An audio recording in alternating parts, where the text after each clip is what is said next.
Bienvenidos a Enfocando la Semana, como cada sábado un servidor, Félix Rosario y Francisco Mora. Buenas tardes, hermano. ¿Cómo te sientes? Muy bien, muy bien. Estaremos, informando a toda nuestra audiencia de todas las informaciones nacionales como internacionales, los hechos que han sido noticias, ¿no? Durante toda la semana, que han sido bastante, otros muy desagradables, pero que más adelante le vamos a presentar. Bien, ahora nos vamos a una pausa y cuando regresemos vamos a conversar con Pepe Abreu. Así es. Este tema de, ¿no?, el código laboral que ha sido tan debatido, y yo creo que qué mejor persona que Pepe para darnos todas esas informaciones. Así que no se mueva de ahí, ya regresamos.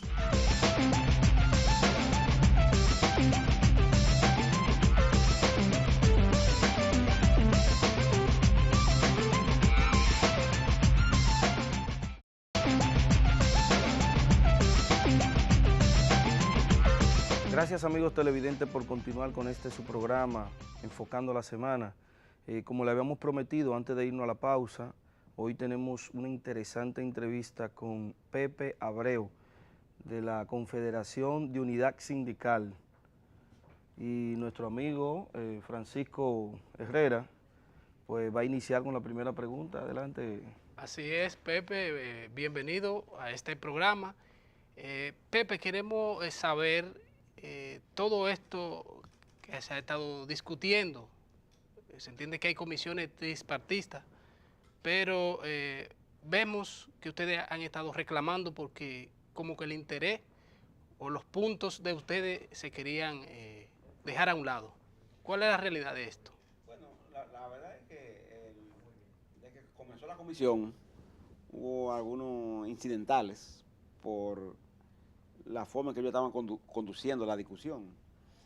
En el sentido de que la gente que estaba asumiendo, los técnicos que tenían que asumir el papel gubernamental, que se presume que debe ser un papel de mediación, se colocaron muchas veces, quizás con demasiada frecuencia, al lado de los técnicos del sector empresarial.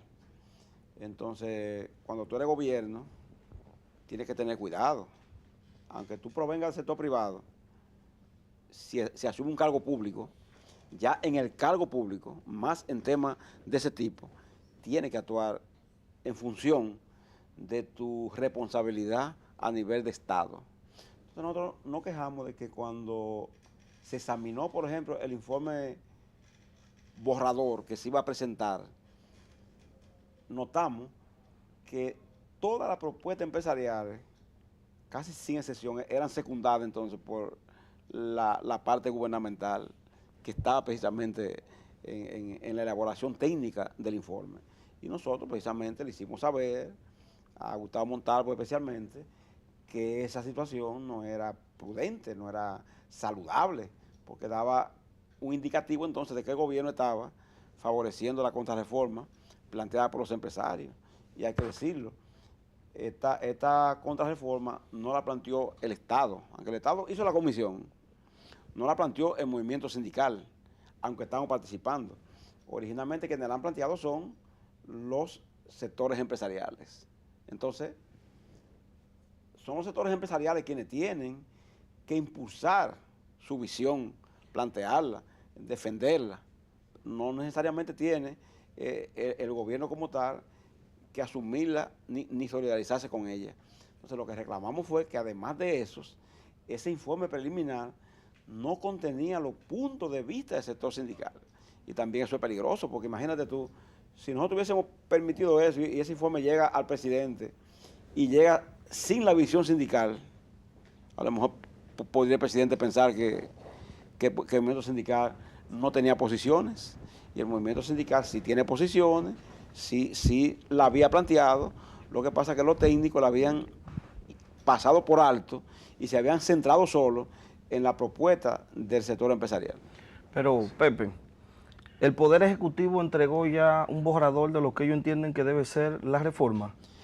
No, el Poder Ejecutivo y la misión de la comisión era esa, lo que tiene que hacer y lo que debe hacer, y lo que a partir de la reunión que sostuvimos ayer está haciendo, es recogiendo los puntos de vista de los sectores empresariales, sectores sindicales, y entonces sencillamente sobre la base de eso, la comisión trabajar y presentar un informe de cuáles son los puntos contradictorios entre nosotros y ellos, en lo que no hay ninguna posibilidad de acuerdo, cuáles son los puntos de modificaciones nuevas que se hacen al código, cuáles son los puntos de coincidencia que puedan haber y cuáles son los puntos en los que los empresarios tienen una posición y nosotros tenemos otra, pero que pueden ser aproximaciones que podrían llegarse a algunos acuerdos. Entonces, ese es el trabajo que está haciendo la comisión que nombró el Poder Ejecutivo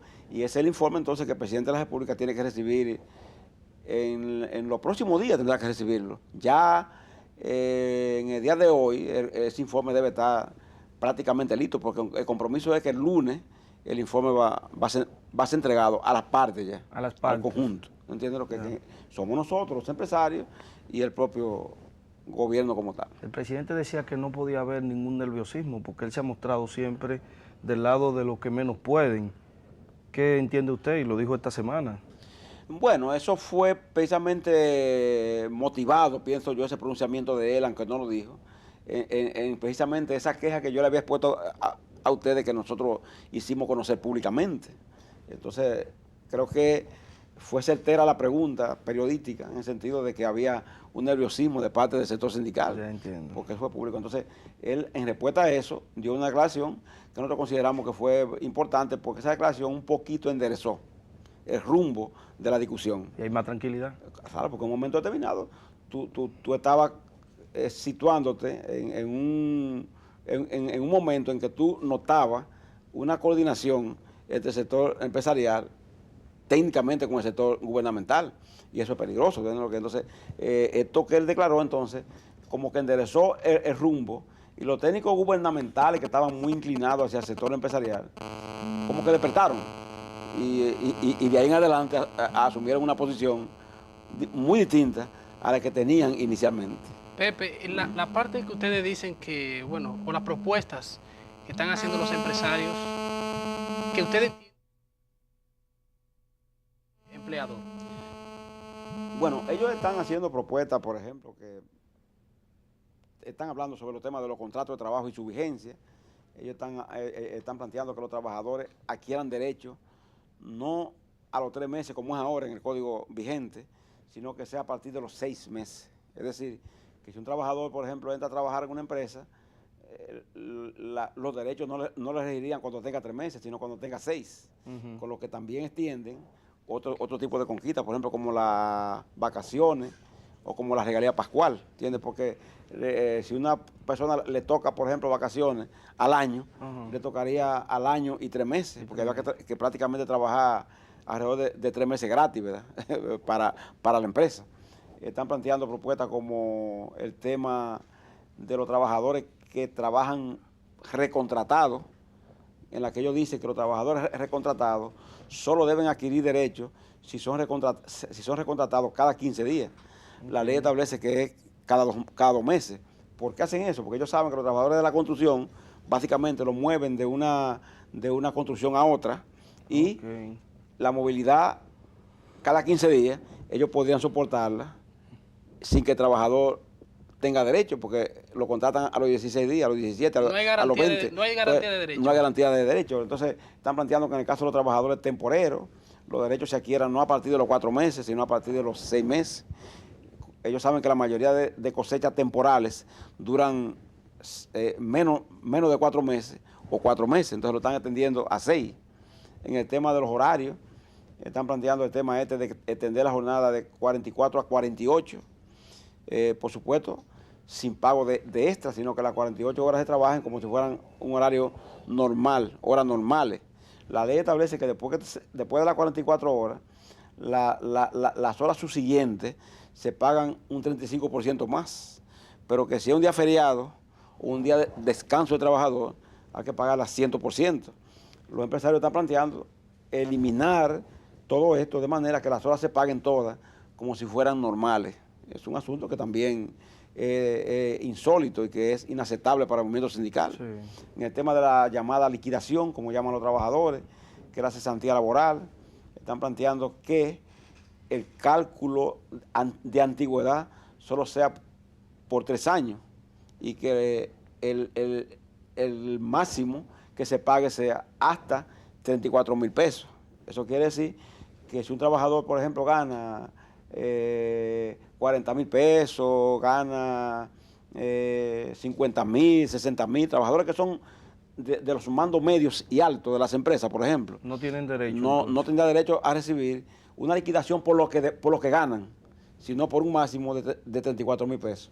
Pero entonces el que gana menos de ahí, que gana 15,000, 10,000, recibiría la liquidación por lo que devenga, no por los 34,000 pesos, sino por lo que devenga. Vamos a ir a la pausa y cuando regresemos vamos a seguir conversando con Pepe Abreu, presidente de la Unión Sindical de Trabajadores.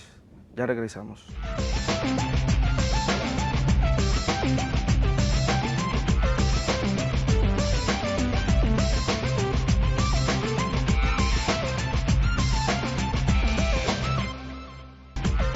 Continuamos con su programa Enfocando la Semana.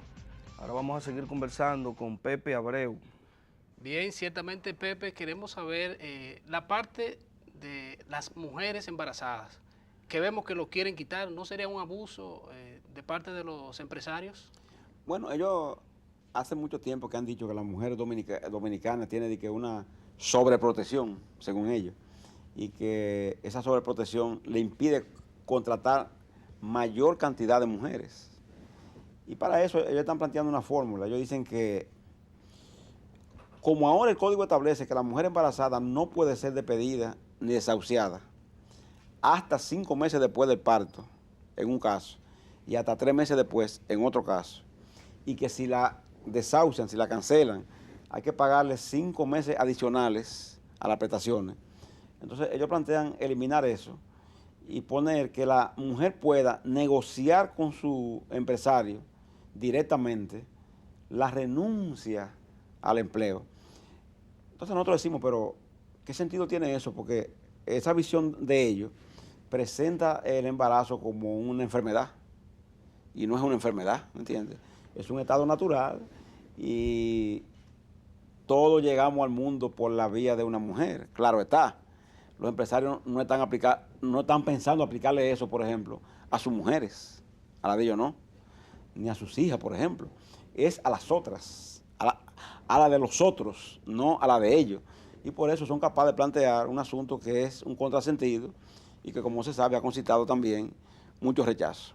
Ellos también alegan el tema del contrato famoso de primer empleo, queriendo decir que como hay mucho desempleo juvenil, y todos estamos de acuerdo que eso es verdad, aquí en este país, del 14% de desempleo abierto que hay, cuando usted lo aplica a los jóvenes, es de alrededor de un 34%. Sí, 34%. Eso es alto y hay que resolverlo, pero no como ellos lo plantean, porque ellos dicen que para resolverlo, ellos están dispuestos a darle contrato de primer empleo a jóvenes por 2 años, ¿verdad? Por 2 años. En la que se les pague 50% del salario mínimo, que tengan derecho a un seguro de protección de riesgos laborales, pero sin derecho a prestaciones, sin derecho a seguro de salud y sin derecho a acumulación para el sistema de pensiones. Ese enfoque de ellos quiere aprovechar una mano de obra juvenil que puede estar desempleada y que puede estar desesperada muchas veces por encontrar una colocación. Pero en realidad es una degradación, porque cuando usted enseña a un joven a que no aprecie el valor del trabajo, ese joven no es verdad que va a tener por el trabajo la estima que debe tener, el amor, el respeto que debe tener, el amor que debe tener, es más, la identificación con la empresa que debe tener. No va a tener eso. Entonces, en ese sentido, nadie va a propiciar que la juventud trabaje en esas condiciones, porque en otros países este tipo de contrato se ha puesto en vigencia y ha sido un rotundo fracaso, porque además pone las generaciones a competir. Es decir, la persona que está en un sitio que tiene 15 años, 20 años, usted entonces le contrata jóvenes en esa condición, y entonces entre la generación de lo que se crea, en lugar de el apoyo y la solidaridad, es la competencia, tú ves, la de confianza, porque te van sustituyendo entonces trabajadores más viejos, de más tiempo en las empresas, con más antigüedad, por trabajadores en esa condición de rotatividad que ellos están planteando. Y también eso, por supuesto, los sindicatos no estamos en condiciones de compartirlo ni de aceptarlo. Pepe, yo vi que en un principio ellos planteaban la posibilidad de un seguro para desempleados. ¿En qué consistía y por qué retiraron la propuesta? Eso está en la ley de seguridad social, inclusive, El establecido. 8701. Cuando se aprobó esa ley, una cosa que se estableció que a los 18 meses se haría un estudio para que se integrara en el país un sistema de protección vía el seguro de desempleo. Pero el seguro de desempleo es característico de los países desarrollados. En América Latina solo existe el seguro de desempleo en 3 países, que son Brasil, Uruguay y Argentina. Y es evidentemente limitado, muy limitado, porque como en estos países hay un alto desempleo, entonces los seguros de desempleo no tienen la efectividad que tienen en otros países. En los países que están en el área nuestra, como son los centroamericanos, es decir, Honduras, Nicaragua, Costa Rica, etc., El Salvador, no existe un seguro de desempleo. Y cuando aquí se hizo el estudio, los empresarios entonces, cuando vieron el costo del estudio y lo que costaba un seguro de desempleo, se dieron cuenta que era mucho más alto el costo del seguro de desempleo que el mantener, por ejemplo, la cesantía. Entonces, ¿qué fue lo que hicieron ellos? Retiran la propuesta de seguro de desempleo y entonces ahora están diciendo, no, la cesantía solo debe pagarse hasta 3 años, porque el trabajador cuando sea viejo va a tener derecho a una pensión. Es decir, aquí hay trabajadores que, por ejemplo, duran en una empresa 5 años, pero salen y todavía tienen 25 años de edad, 30 años de edad, ¿me entiendes? Y se quedan desempleados. La pensión será a los 60 años. Entonces, ¿cómo ese trabajador espera 30 años más, 20 años más, hasta que tenga derecho a una pensión? Es imposible, ¿me entiendes? Entonces, como el seguro de desempleo no existe, el trabajador quedaría prácticamente desamparado, y por eso que esa propuesta, como ustedes ven, y se nota en la calle, en lo que la gente dice, en las reacciones de la persona, ha concitado un rechazo prácticamente unánime de la población dominicana. Pepe, se ha encontrado, pero ¿están ustedes optimistas de que va a haber consenso de los 3 sectores? No, consenso no. Consenso absoluto no. Puede haber algunos temas, como ya hemos reiterado, que en el aspecto de los procedimientos se le busque algún tipo de salida y lleguemos a algún tipo de acuerdo. Nosotros decimos que el código tiene 734 artículos. Tiene ese código. De esos 734 artículos, los empresarios están proponiendo modificaciones en alrededor de 200 artículos. Yo creo que se puede llegar a acuerdo en algunos 5 o 6 artículos. ¿Lo entiendes? Entonces, eso, lo que el presidente dijo fue eso. Se someterá al Congreso los artículos en que los sectores se pongan de acuerdo. Si son 3, 3, si es 1, 1, si son 5, 5. Eso es acuerdo en lo que estemos de acuerdo. Lo que no se puede aquí es someter propuestas sueltas de cada uno por un lado. Tiene que ser en base a un acuerdo. Entonces nosotros decimos que puede haber 5 o 6 artículos del Código de Trabajo que necesiten cambio en el aspecto de los procedimientos. Pero en el aspecto material de las reivindicaciones, nosotros consideramos que no hay posibilidad de ningún tipo de acuerdo, porque nosotros, si fuéramos a plantear algún tipo de reforma en ese aspecto, lo hiciéramos para reformar a favor del trabajador, para aumentar la conquista, nunca para retroceder, porque nadie trabaja en esta vida para conquistas que tiene, eliminar y sustituirla por conquistas que sean menores. Gracias, Pepe, por esta entrevista, por este tiempo que nos ha dedicado, siempre defendiendo los intereses de los trabajadores. Hace mucho tiempo nos conocemos y lo he visto siempre en esta lucha. Gracias de verdad por el tiempo que nos ha brindado en el día de hoy y esperando de verdad que tengamos suerte en este nuevo proceso que usted está afrontando. Gracias. A ustedes, amigos televidentes, muchísimas gracias por el favor de su sintonía. y será hasta el próximo sábado con un programa más de Enfocando la Semana.